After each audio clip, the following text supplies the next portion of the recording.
Hey kids, today's show is brought to you by the letter 4 and the number potato! I'm a stupid private. Hey YouTuber, thanks for tuning in. Now saddle up, cause it's pony time. Today we're looking at the Twilight No Not That One micro-series and the Rainbow Dash micro-series, as well as the fourth and final issue in the Return of Queen Chrysalis arc in the main My Little Pony comic series. So let's not waste any time. Too late. The My Little Pony micro-series is a series of one-off stories featuring the main six. The first one is Twilight. The story begins with Twilight arriving at Canterlot to take a test. Apparently Princess Celestia works for Aperture Science. But due to scheduling problems, the princess sends Twilight to the Royal Archives. Okay. We're happy for you, Twilight. Yeah, thrilled. Let's get out of here while we still can. Unfortunately, it's not to find a strategy to defeat the Fire Nation. Celestia needs Twilight to help the archivist Summer Main, who has a broken leg. Horse with a broken leg. I got a cure for that. No, it's just to help clean the archive. Yes, you heard that right. The whole issue is just Twilight and Summer cleaning a book depository. Forgive me if I withhold my enthusiasm. Okay, there's more to it than that, but basically it's your old curmudgeon is forced by circumstances to work with an enthusiastic youngster. There's also some business about a mysterious author who had one successful book, then retired. This is a small story, understandable because of the one-issue space limit, but it's just sort of slow and unexciting. And on top of that, the art is not very good. I don't know whether Thomas Zoller is not experienced with drawing animal characters or cartoons, but there's a lot of off-modelness going on here. The A cover by Amy Maberson is the best part of the comic. I mean, this is some funny imagery right here. Thomas does deserve some credit for trying to create an interesting mystery for Ponyville's master detective to solve, and it takes some talent to work in a I have no mouth and I must scream reference into My Little Pony. There's also a decent recurring gag about Summer not being able to remember Twilight's name, and a laugh-out-loud funny dig at Twilight, yes, that one. But when it's all said and done, this one is recommended for My Little Pony completionists. 2.5 out of 5. The next micro-series features Ponyville's resident daredevil, Ne'er-do-well? No, Rainbow Dash. That's good too. The comic begins where else? A Wonderbolt's air show, with special guest, Rainbow Dash. But a dark cloud falls over the festivities when a dark cloud literally falls over the festivities. A cloud that Rainbow Dash immediately flies right into. That's my girl, tackling trouble face first.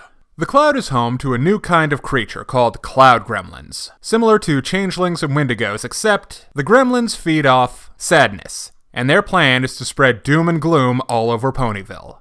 Strange how such a small town attracts nearly as many psychotics as Gotham City.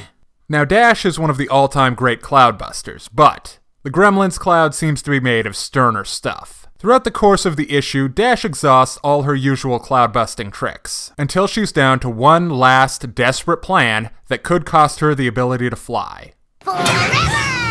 This comic is definitely better than the Twilight micro-series, but I still wouldn't call it great. The good parts are mostly from Dash herself, from her attitude to some hilarious new Dashisms. Our favorite Pegasus, sorry Fluttershy, is definitely 20% cooler. The main problem is the lame villains.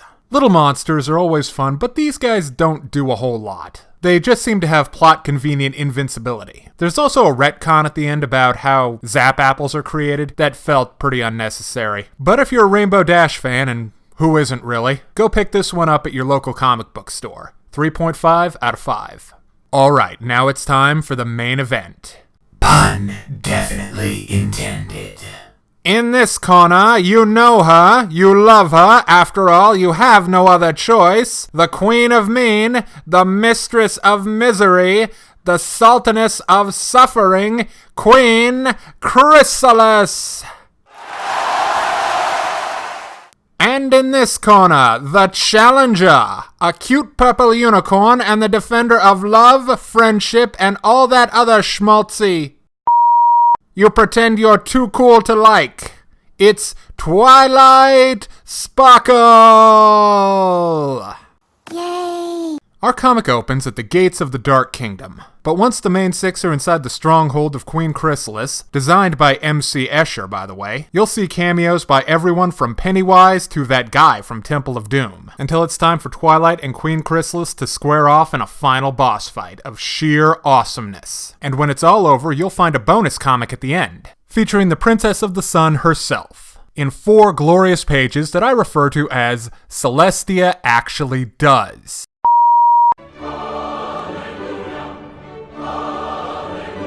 This issue, hell, this entire arc, is an absolute must-own for pony fans or comic fans. Home run by Katie and Andy. 5 out of 5 for both the issue and the arc. March into your local comic book store, then slap the clerk around with a rolled-up copy of Watchmen until he orders more. Or you could buy them from eBay. Or you could get the compilation set, coming soon.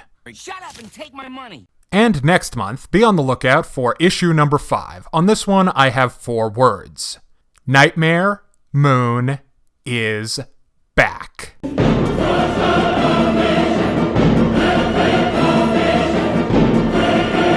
To end, an Equestria Girls update. Some of you may be familiar with this image. Wow! You're an idiot! Yes, Spike is a dog. Spike is a main friggin' character. He's Twilight's assistant, not her pet. But to provide some insight on this issue, I've arranged to have a dragon expert on the show to give us his opinion on Spike's new status. Pal, open the communications uplink. Uplink established. Hello, Hiccup. Hiccup, come in. The Hiccup will not be answering you, mortal. Aldwin? The very same. I thought the Dragonborn killed you. I am Aldwin World Eater. I am firstborn of Akatosh. Even the Daedra fear me. I am eternal. Okay. Would you like to give us your thoughts on Spike's new status, Aldwin, sir? Spare me your simpering mortal. True Dova serve no one, not Mer, not man, and most certainly not pony. Should I ever find myself in this Equestria or your precious Earth, you will see why. I bet roasted pony tastes just like chicken. Well, thank you for watching, and stay tuned for more videos and reviews from me, the Stupid Private. Hey pal, what's the number for Sovereign Guard?